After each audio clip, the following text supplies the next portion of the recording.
ഇനി വൈകേണ്ട, ഇന്ന് തന്നെ നിങ്ങളുടെ വീടിനായി സിസോ സന്ദർശിക്കൂ. സിസോ, മേക്ക് ലൈഫ് സിമ്പിൾ. പട്ടാമ്പി പൊതു ശ്മശാനം യാഥാർത്ഥ്യത്തിലേക്ക്. മുഹമ്മദ് മുഹസിൻ MLA ഫണ്ടിൽ നിന്നും 55 ലക്ഷം രൂപ ചിലവിൽ നിർമ്മാണ പ്രവൃത്തികൾ ആരംഭിച്ചു. നിർമ്മാണോദ്ഘാടനം മുഹമ്മദ് മുഹസിൻ MLA നിർവഹിച്ചു.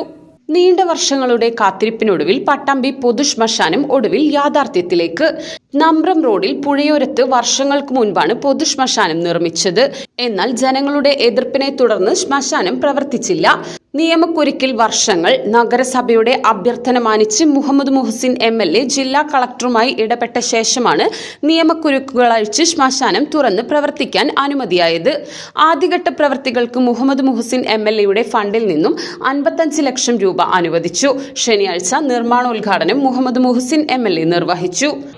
ഇത് ഏറ്റവും വലിയൊരു ജനകീയ ആവശ്യം യാഥാർത്ഥ്യമാകുക എന്നതുകൊണ്ട് തന്നെയാണ് നമ്മളെല്ലാവരും ഇത് ഏറ്റവും പ്രധാനപ്പെട്ട ഒരു പദ്ധതിയായിട്ട് ഏറ്റെടുത്തിട്ടുള്ളത്.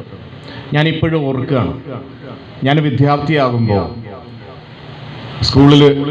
സ്കൂള് കഴിഞ്ഞിട്ടുള്ളൊരു സമയമാണെന്ന് ഞാൻ മനസ്സിലാക്കുന്നത്. ആ സമയത്ത് പട്ടാമ്പിയിൽ വെച്ച് ചില പ്രതിഷേധ പരിപാടികളൊക്കെ ഞാൻ കണ്ടു. അന്ന് ശ്മശാനത്തിന് വേണ്ടിയിട്ടുള്ള ചില കൂട്ടായ്മകളും വിഷയങ്ങളുമൊക്കെ അന്ന് വിദ്യാർത്ഥിയാകുമ്പോൾ ഞാൻ ഒരു ശ്മശാനം എന്തുകൊണ്ട് പട്ടാമ്പിയിൽ ആരംഭിക്കുന്നില്ല എന്നുള്ളതിനെക്കുറിച്ച് ഞാൻ ചിന്തിച്ചിട്ടുണ്ട്. ഒരു ജനപ്രതിനിധിയായി വന്നപ്പോൾ ഇതൊരു ജനകീയ ആവശ്യമായതുകൊണ്ട് തന്നെ അത് നടപ്പിലാക്കണം എന്ന് ഉറപ്പിച്ചതാണ്. പക്ഷേ ജനപ്രതിനിധിയായി വന്നതിന് ശേഷമാണ് ഇതുമായി ബന്ധപ്പെട്ട നിയമപരമായിട്ടുള്ള ചില പ്രശ്നങ്ങൾ കിടക്കുന്നതും കോടതിയിൽ കേസ് കിടക്കുന്നതും അതുമായി ബന്ധപ്പെട്ട കാര്യങ്ങളുമൊക്കെ അറിയുന്നത്. അത് പട്ടാമ്പി മുനിസിപ്പാലിറ്റിയും കോടതിയും തമ്മിലുള്ള ആ കാര്യങ്ങൾ വളരെ വേഗത്തിൽ തീർക്കുന്നതിന് വേണ്ടിയിട്ടുള്ള ശ്രമങ്ങൾ നടത്തുകയും ഒരു കാര്യം പ്രത്യേകം എടുത്തു പറയേണ്ടതുണ്ട്, അത് തീർക്കുന്നതിന് നിരന്തരമായ ഇടപെടലുകൾ നടത്തുകയും കോടതി കളക്ടറെ ചുമതലപ്പെടുത്തുകയും ചെയ്തു.